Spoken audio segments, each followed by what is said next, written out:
Okay, let's dive into this because, well, the AI world is completely buzzing right now. Anthropic has finally dropped the highly anticipated first model in its new Mythos class. But wait, what we're actually getting our hands on right now is being affectionately called Baby Mythos, officially named Fable 5. Today, we're going to cut straight through the terrifying marketing hype and look at the cold, hard facts.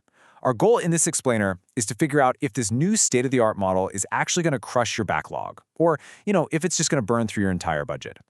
We're going to strictly contrast Fable 5 against its predecessors, look at its real-world speed and cost, and uncover some massive new safety constraints that absolutely change the developer experience. So, here is our roadmap for the explainer today. First, the Mythos Legend Arrives. Second, speed and cost compared. Third, the design capability paradox. Fourth, guardrails and fallbacks. And finally, number 5, the final verdict. All right, let's jump straight into Section 1, the Mythos Legend Arrives. What exactly is this baby Mythos? Now, for months, Anthropic has been warning us about the unbelievable capabilities of this Mythos class. They've been pitching an era where we aren't just giving AI simple tasks to do, we're handing them full responsibilities. And to really prove that, just look at this number, 50 million. That represents the lines of Ruby code that Stripe successfully migrated using Fable 5. But here's the absolute kicker. It did this massive, code-base-wide migration in a single day. Think about that for a second. This is the kind of massive, asynchronous, multi-day task that would traditionally take a full engineering team over 2 months to complete on their own. Fable 5 is somehow able to stay focused across millions of tokens during these long-running tasks, even using its own notes to improve its outputs as it goes. And really, that single day at Stripe brilliantly illustrates Fable 5's dominance across the board. I mean, it is just crushing benchmarks. It scored an 80% on SW Bench Pro, which for context is a massive 10% jump in agentic coding alone over previous models. It's also leading the pack on Cognition's new Frontier Code benchmark, which actually tests if a human maintainer would merge the code the AI produces. But it's not just coding. Get this. Using a minimal, vision-only harness, it beat the game Pokemon Fire Red literally just by looking at raw game screenshots. No way, right? And on top of all that, it was able to run actual autonomous drug discovery experiments, successfully finding promising drugs for 9 out of the 14 diseases it was tested on. It's wild. Let's move to Section 2 and see how this builds into the real world. Speed and cost compared, the trade-off matrix. So you might be wondering, how does this immense raw power actually translate to your daily workflow? Well, in a clear head-to-head speed test building both the front end and back end for a finance dashboard, starting from a completely empty folder, Fable 5 knocked it out in a blistering 8 minutes. Just 8 minutes. Compare that to Opus 4.8 sitting at 12 minutes and GPT 5.5 trailing behind at 15 minutes. When it comes to raw execution, Fable 5 is undeniably remarkably fast. But of course, that incredible speed comes with a pretty steep toll. Fable 5 is positioned in a totally new pricing tier, way above Opus. We're talking $10 per million input tokens and a heavy $50 per million output tokens. But wait, here is the real catch. Anthropic actually notes that Fable 5 consumes your rate limits and tokens at about twice the rate of Opus. It's like a sports car. It's token-intensive by design. And pay really close attention to that last point there. While Fable 5 is currently available for Pro and Max users, after June 22nd, Anthropic is pulling it back. Continued access is going to require buying specific usage credits. Honestly, it signals just how incredibly expensive this intelligent model is for them to operate. All right, Section 3, the design capability paradox. The engineer's engineer.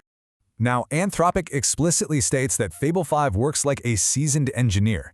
But that brings up a fascinating paradox. Now, what's really interesting here is the contrast. On one hand, you get absolutely exceptional vision capabilities. If you give Fable 5 a screenshot of a complex web page, like say the linear website, it can generate a nearly perfect coded clone in one shot. It is also phenomenal at parsing PDFs and formatting documents.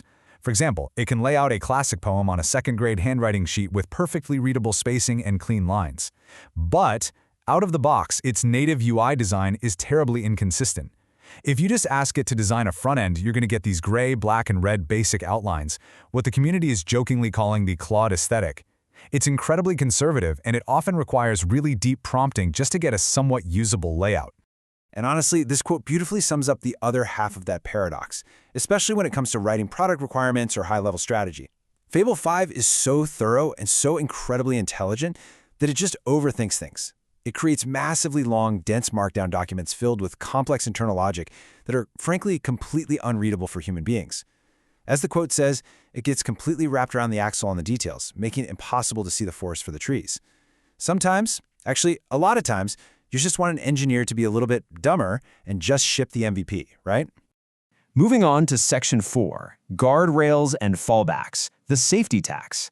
Because Fable 5 is just so immensely powerful, Anthropic implemented massive guardrails. These are specifically focused on stopping bad actors in sensitive fields like cybersecurity, chemistry, and biology. So the crucial point here is this staggering number, 0%. On independent evaluations testing cybersecurity exploits, Fable 5 passes exactly 0% of the time. It will flat out refuse to do anything even remotely adjacent to sensitive cyber tasks.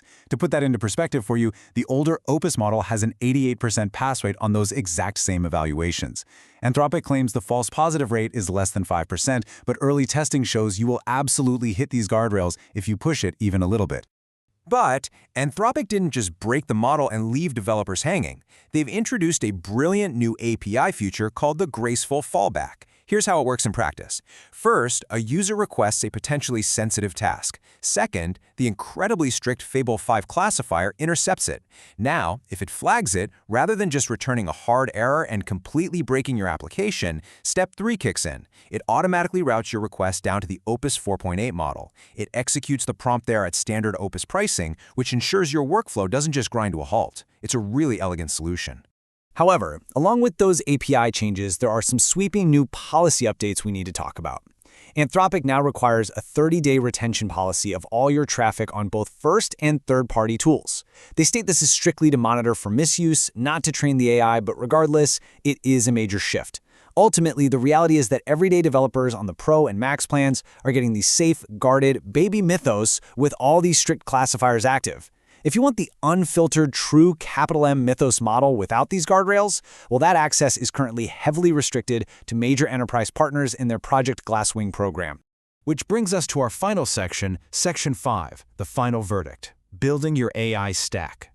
So, we've seen the raw power, we've looked at the costs, and we've explored the safety constraints. How do you actually apply this to your daily work?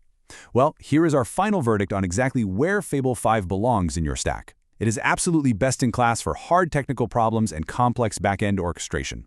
It's also incredibly impressive at vision-heavy document formatting and recreating complex layouts. And if you're utilizing tools like Claude's managed agents, it is purpose-built for those ambitious, long-running, multi-day tasks. But, and this is a big but, because it is an engineer's engineer, you should avoid using it for raw front-end UI and UX design, and you should definitely avoid it for high-level strategy and prose. For writing readable specs, save your money, drop back to a model like Sonnet or Opus. Think of Fable 5 as your senior technical advisor, not your casual drafter. Which leaves us with this final, really important question to consider. Fable 5 achieves things unheard of before, right? From autonomous drug discovery to migrating literally millions of lines of code. But with it burning tokens at twice the rate of Opus and a looming requirement for usage credits, you really have to ask yourself, does your specific task actually demand the sheer horsepower and the steep token tax of Mythos? Or is good old Opus with a human in the loop exactly what you need? We hope this explainer helped you cut through the hype to make that decision for yourself. Keep experimenting and keep building.